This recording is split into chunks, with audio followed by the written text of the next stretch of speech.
In this lesson, we'll learn about enveloping.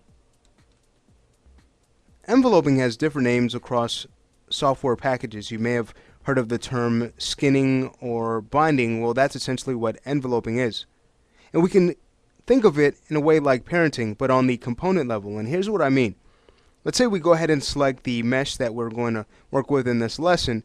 I'm going to go ahead and press the T key to go to tag points mode, and we can select the set of points and start to move these around. So with enveloping, we're going to be able to take a set of envelope objects, which are commonly bones, and have them control our mesh in a way where we get natural looking skin deformations.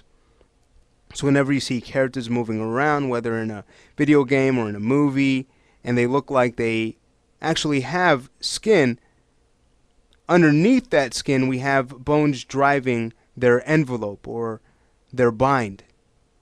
So that's basically what enveloping does.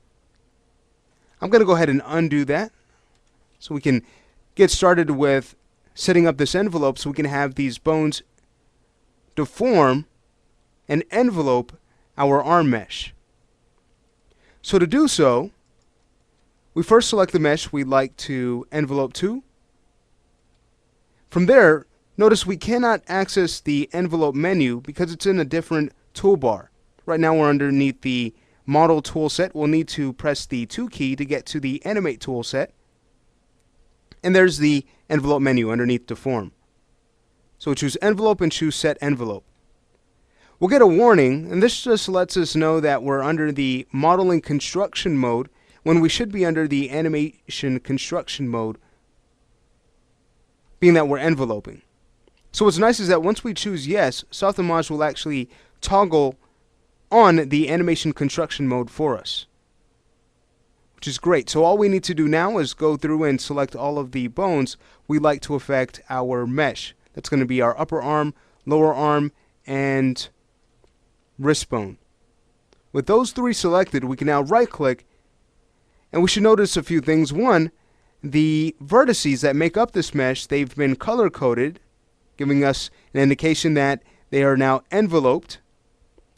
We'll also have this property page that appears where we can define things like how many bones should influence each point and what would be the best method for enveloping. So we covered this more in depth in our intro to rigging course. But you'll see that the color-coded vertices, they match up with whatever bone is affecting them. So for instance, notice how the upper arm bone is blue. You'll find that the vertices are blue. Looking at the lower arm, you'll find that the bone is yellow, so therefore the vertices that are being affected by that bone are yellow, which is a great way to read what is happening in the envelope. But enough said. Let's say we go ahead and select our root wrist object, which is basically the control for this arm. With that selected, we can now start to move this around, and notice now our arm is behaving as if it actually has a bone structure within. So we're getting some really interesting looking deformations. You could also see some problem areas, mainly in the elbow. You can see how it's crunching in a little bit too much. It's not keeping its volume. Believe it or not, this is a really good envelope, but as we do an initial envelope, that doesn't mean that it's going to solve all of our problems. There are going to be times where we need to go back in and modify the deformations that we're getting out of our envelope. So what I'm going to go ahead and do is head over to the King panel.